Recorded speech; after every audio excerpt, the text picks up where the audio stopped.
Jalankanlah tugas-tugas sehingga kita bisa mencapai tujuan kita. Pasti ada lah, gimana pun juga ini asrama Inggris. Anak itu ibarat permata yang kasar.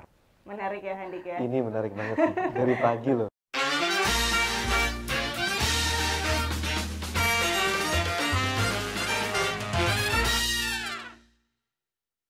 Hai Insan AFG. Halo. Wow, spesial banget nih. Ada Yes. Handi dan juga ada saya, Kania, yang menyapa Insan AFG semuanya. Oke. Kira-kira ini yang baru kali ya, Di ya? Yes, AFG ya. ini adalah hal yang menurut kita nantinya akan menjadi inspirasi buat insan FG semuanya gitu ya. Jadi ada program apa yang baru di AFG? Ini namanya FG Talk. We Walk the Talk. Wah, Nah. mantep udahannya kita ya. AFG Talk, We Walk the Talk. Ini adalah edisi pertama, Yes. episode pertama yang mungkin Insan AFG baru temukan, baru bisa tonton.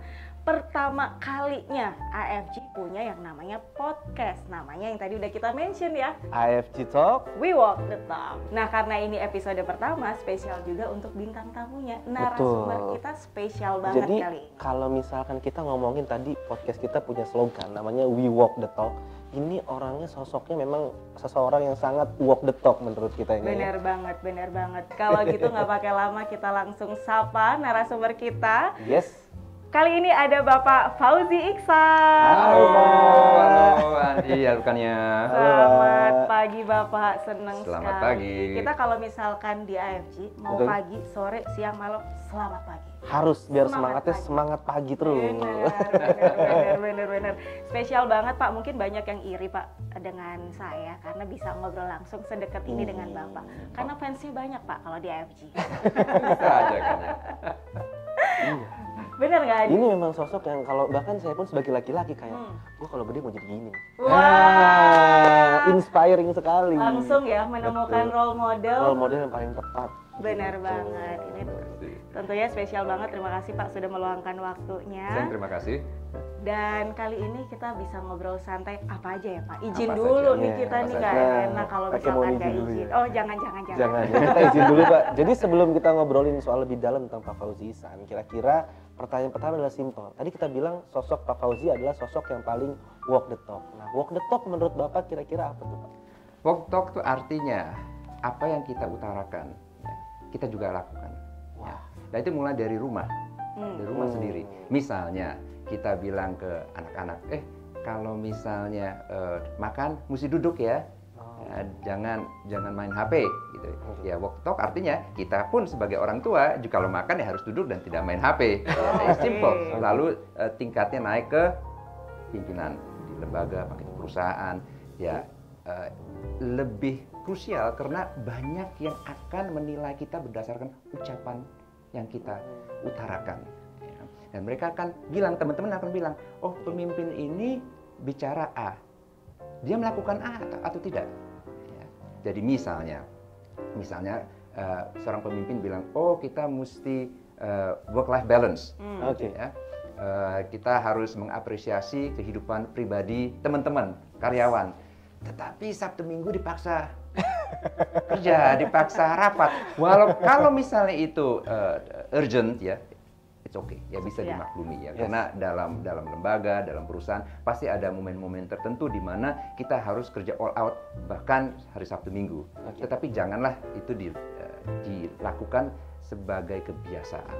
Ya. Ini banyak sekali. Jadi artinya walk the talk itu bagi seorang pemimpin adalah melaksanakan apa yang dia utarakan dan teman-teman insan di lembaga tersebut, karyawan di lembaga tersebut, atau perusahaan tersebut bisa mengikutinya. Oh, dia walk the talk. Ya, dia menjadi panutan karena walaupun dalam kesulitan apapun dia mencoba konsisten dengan ucapan dan pendiriannya. Nah, Gak salah Hadi memilih role. ini memang sosok yang saya idam-idamkan untuk menjadi role model Pak. Inspirasi. Kita semua punya kekurangan, ya. Kita we can only do our best, ya. Oke. Jadi memang benar ya, nggak hanya dari ucapan aja, tapi Betul. kita mencontohkan secara perilaku kita juga ya Pak ya. Jadi itu harus sama, harus align gitu ya Bapak ya. Dan mungkin di level tertinggi tidak banyak bicara, tapi lakukan. Luar biasa, Iya nih. aduh Ada ini pepatah Oke. bahasa Inggris, actions speak louder than words. Ya, Wah, agree Pak. setuju banget Pak, setuju banget. ya kan, Iya, iya, benar-benar. iya. Kalau cuma Ngomong-ngomong, janji, lama-lama kita nggak bisa percaya, harus dibuktikan. ya, lalu ya, yang paling penting gitu ya. Yes. Nah, tadi Pak Fauzi membicarakan contohnya ini dari hal yang paling kecil. Betul. Dari diri sendiri, dari Yes. rumah Pak. Kita pengen tahu deh Pak, sehari-hari Bapak ini sosok yang morning person atau justru, saya susah nih kan ya untuk bangun pagi. Bocoran sedikit, Iya, Pak. banyak insan AFG yang tahu nih Pak. Oke, sebetulnya kita inginnya tidur lebih lama, tapi karena anak-anak bangun pagi, Oke. karena misalnya putri kedua saya, dia berangkat dari rumah ke sekolah jam 4.30 pagi karena harus berenang di sekolah jam 5.30 pagi.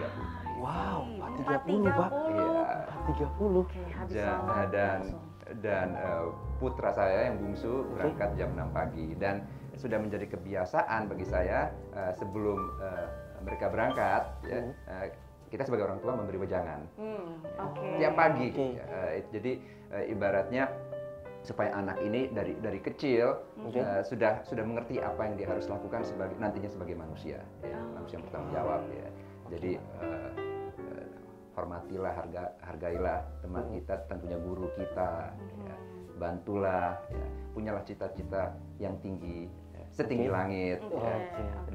dan jalankanlah tugas-tugas sehingga kita bisa mencapai tujuan kita Wow, itu setiap pagi Pak. setiap pagi. Ya. Setiap pagi. Jadi kalau di rumah Bapak sosok yang seperti apa Pak? Sebetulnya santai, Oke. Oke. tetapi mencoba untuk berprinsip. Oke. Jadi ibaratnya kita dengan anak-anak itu kan di satu sisi harus mengimposisi disiplin, tapi di sisi lain kita harus berusaha menjadi teman Oke. Ya, supaya mereka nantinya setelah remaja terbuka dengan kita. Oke. setuju. Setuju, Pak. setuju Pak. Menarik ya Handik ya. Ini menarik banget sih. Dari pagi loh, setiap hari bayangin mau berangkat, kasih tahu dulu. Benar, Jadi kan benar. inget ya, bukan Setiap inget TPR. pagi, Iya, ya, awareness-nya ya kan nyangkut iya. setiap pagi seperti itu. Dan menarik juga bahwa kita punya cerita dari sosok lain Pak Fauzi yang biasanya mungkin di kantor, Bapak selamat pagi. Tapi ternyata di rumah justru orang yang santai ya Pak ya. Iya. Pengennya berteman dengan anak gitu ya. Bukan yang sosok yang pengen ditakuti bahkan ya Pak ya. Karena yang penting kan adalah hasil. Oke. Dan kalau hasil tersebut bisa dicapai Hmm. dengan suasana yang lebih santai dan tidak kaku, ya Yes. kenapa tidak? Setuju. Lagi-lagi nggak salah pilih role Nggak salah model. pilih. Ini memang sosok yang menginspirasi ya. Menginspirasi. Jadi mau dicoba di rumah ya, coba ngomong gitu ya sama anak ya. Betul. Setiap pagi nanti ya. Setiap pagi. Oke Pak, nah tadi menarik ya, setiap pagi ngobrol dengan anak secara santai dan sebagainya gitu ya. Setelah itu baru mengantar putra-putri ke sekolah gitu ya. Iya, yang nganter ya supir ya. Iya, masih. Cuman kita harus bangun untuk supaya mereka dari kecil itu sudah biasa berpikir bahwa inilah sosok orang tua. Ya. Sehingga kelak nanti jika mereka menjadi orang tua, mereka juga bisa begitu terhadap anak-anaknya. Anak-anak, oke. Nah kemudian untuk meluangkan waktu sendiri gitu ya Pak bersama keluarga, Bapak punya waktu khusus atau enggak? Karena saya pengen tahu nanti bagaimana cara membagi waktu Oke. antara keluarga dan pekerjaan, apalagi pekerjaan Bapak enggak yang ringan ya, Pasti justru sibuk gitu banget kan, ya. sibuk Pasti sekali. sibuk sekali. Salah satu alasan kenapa saya tidak main golf, ya, karena saya ingin weekend saya Sabtu Minggu itu bersama dengan keluarga, dengan anak-anak, khususnya anak-anak yang masih kecil-kecil ya. Karena kalau kita main golf itu kan bisa dari pagi sampai siang ya. Iya, Dan kalau betul. misalnya anak-anak sudah remaja, sudah dewasa, sudah kuliah, mungkin tidak apa-apa. Tapi sewaktu mereka masih kecil, Oke. kita ingin punya waktu dengan mereka. Karena time is precious ya. Yes. Waktu itu berlalu begitu cepat ya. Dan saya masih ingat sewaktu anak-anak saya lahir, saya ada di samping istri saya. Ya. Sampai sekarang sulung sudah lulus kuliah, sudah punya pacar. Jadi cepat sekali waktunya. Cepat sekali ya. Seorang bapak ya.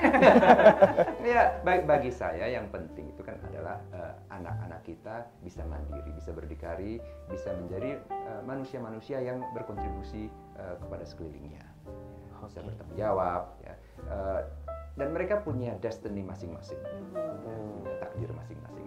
Itu kan Tuhan tentunya ya. Tetapi kita sebagai orang tua mencoba untuk menyiapkan mereka untuk menghadapi realita. Kan ada pepatah India ini ya.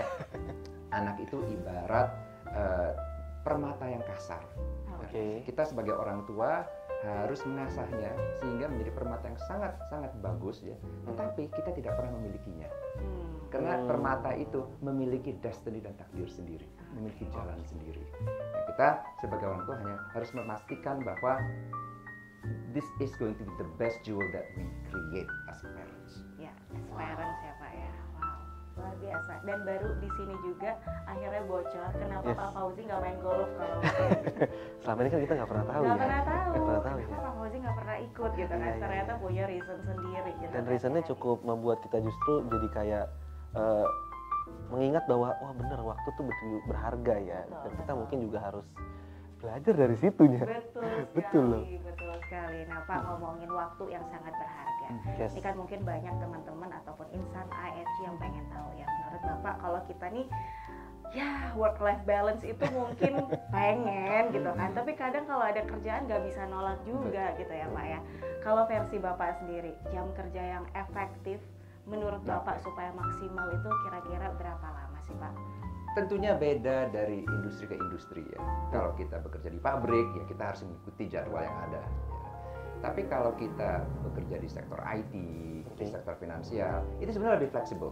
Ya, terbukti sewaktu masa pandemi, beberapa perusahaan finansial yang saya tahu, labanya justru naik walaupun karyawannya 100% work from home. Wah. Jadi sebenarnya tergantung ya, tergantung.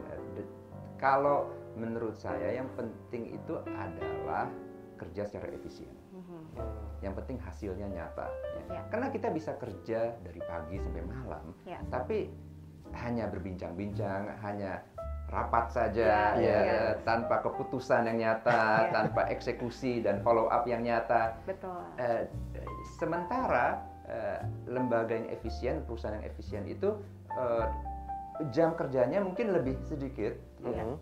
Atau kalaupun padat itu hanya work days saja. Sehingga karyawan dan insan perusahaan atau lembaga tersebut bisa memiliki weekend untuk diri mereka, untuk keluarga mereka. Jadi yang penting adalah bukan saja work hard tapi work smart dalam satu kesatuan. Ya.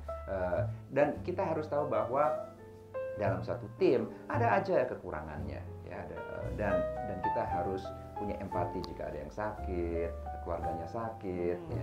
Nah, gimana caranya kita menutupi kekurangan-kekurangan itu dengan cara kerjasama yang baik. Ya. Tentunya pimpinannya juga harus memimpin secara efisien. Ya. Bagi saya yang penting itu adalah hasil, the result. Ya. Seperti yang saya tadi bilang, action speak louder than words. Ya. Dan dalam kenyataannya di dunia yang semakin IT oriented, tidak harus 100% work from office. Ya. Tidak semua orang harus, semua karyawan harus kerja dari jam 8 atau 9 pagi sampai jam 5 sore. Ya. Yang penting adalah bagaimana caranya dengan resources yang kita miliki, dengan sumber daya yang kita miliki, kita bisa bekerja seefisien mungkin. Kenapa? Karena kita ingin memiliki weekend untuk diri kita sendiri. Betul. Jadi itu prinsip saya ya sebagai pemimpin ya, saya CEO, Managing Director di Standard Chartered Bank, adalah kita ini sebetulnya ingin hidup santai, tetapi punya aspirasi dan target yang sangat tinggi. Nah, bagaimana caranya untuk memastikan itu bisa terrealisasi? Kita harus kerja secara efisien dalam suatu tim, saling membantu. Kerja secara efisien. Secara tadi work smart. Work smart. Benar sekali. Wah. Tipsnya banyak banget. Banyak banget. Ini baru beberapa pertanyaan. Dan sudah membuat gue jadi pengen banyak merubah kebiasaan-kebiasaan, Pak. Karena memang tadi yang Bapak kasih tahu sama kita justru kan kalau kita melihatnya, Pak, sosok seorang komisaris atau mungkin sosok seorang pimpinan ini punya kesibukan yang harusnya lebih sibuk daripada kita. Tapi ketika Bapak bisa tadi membagi waktu dengan keluarga, kita justru jadi kayak, oh iya ya, sebenarnya juga bisa gitu ya, Pak. Bukan artinya saya tidak pernah kerja banting tulang dari pagi sampai malam ya, karena kita harus melalui proses itu. Yes. Terus terang, sebagai komisaris, waktunya itu lebih banyak dibanding sewaktu saya kepala eksekutif LPS. Oke, Pak. Dan sebagai komisaris utama dan komisaris di beberapa lembaga lain, ya, kita tidak boleh terlalu intervensi. Karena ini adalah tanggung jawabnya direksi. Yang penting kita percaya dengan direksi kita, ya, kita percaya dengan direktur utama perusahaan di mana kita berada. Dan kita mendukung, memberi support. Caranya bagaimana? Caranya adalah bukan hanya memberi arahan, ya, tetapi adalah memberi koridor, ya. Memastikan bahwa direksi itu bekerja dalam koridor yang kita set, ya, untuk melindungi direksi. Sehingga saya pernah guyonan, ya udahlah. Kadang-kadang komisaris perlu pasang badan. Ya, misalnya ada deadlock, ya, ada deadlock di level direksi. Ya, ya sudah. Bagaimana caranya BOC atau Dekom itu bisa mencarikan solusi? Dan kadang-kadang tidak selalu ya. Kadang-kadang ya Pak. Disitulah Dekom harus punya peran yang lebih kuat, ya, untuk menjaga, ya, untuk mengawal, dan kadang-kadang pasang badan. Lebih besar justru tanggung jawabnya ya Pak. Walaupun untuk detailnya, untuk eksekusinya itu eksekutif. Betul. Jadi sejak saya jadi komisaris, saya lebih punya waktu untuk olahraga, ya, untuk kalau pagi-pagi bisa jalan pagi. Nah, jalan pagi kan karena sekarang teknologi cukup canggih, ya, kita bisa call dengan kolega sewaktu kita jalan pagi. Kita bisa dengerin podcast untuk berita-berita, berita finansial global. Ini kita hidup kita ini jauh lebih terbantu dengan adanya teknologi. Setuju Pak. Beberapa kali tadi Pak Fauzi memberikan prinsip, mungkin ya, prinsip hidupnya beliau. Saya ketika menjalani peran sebagai direksi di salah satu company begini, kemudian pada saat menjadi komisaris seperti ini, gitu ya. Dan ada prinsip-prinsip yang selalu ditekankan, bagaimanapun juga saya harus punya waktu untuk diri saya sendiri. Ini salah satu cara untuk mencintai diri sendiri, ya Pak, berarti. Karena memang kita harus mengapresiasi apa yang Tuhan telah berikan ke kita. Nyawa kita, badan kita. Karena dengan nyawa dan badan kita lah kita bisa berkontribusi. Betul. Kita bisa sepintar apapun, ya, kita bisa memiliki rezeki sebesar apapun. Tetapi kalau badan kita tidak mampu, ya kontribusi kita akan minim. Betul. Apalagi kita punya tanggung jawab dengan keluarga, ya, dengan kalau kita pimpin dengan karyawan kita, dengan lembaga yang kita pimpin. Satu tanggung jawab yang berat, ya, dan itu hanya bisa direalisasikan jika kita sehat. Betul.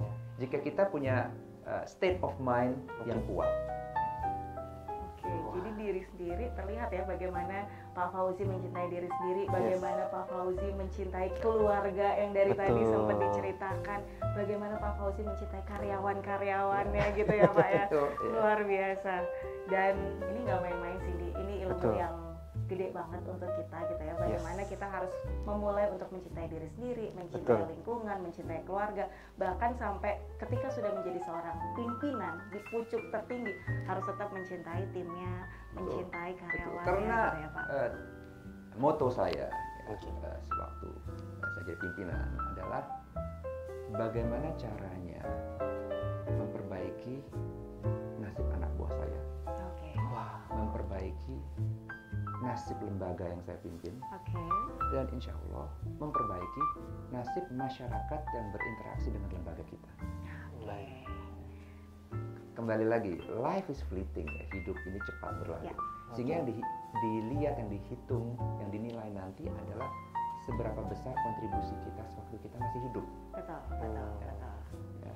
Dan berdasarkan itu kita harus memastikan bahwa diri kita mampu untuk melakukan itu. So we have to take care of ourselves and our family. Dan tentunya semakin tanggung jawab kita besar ya, semakin besar, we have to take care of our colleagues. Oke, setuju banget Pak. Nah, Our Pak, insan. Betul, our insan. Karena kita adalah insan AFC. Insan AFC semuanya.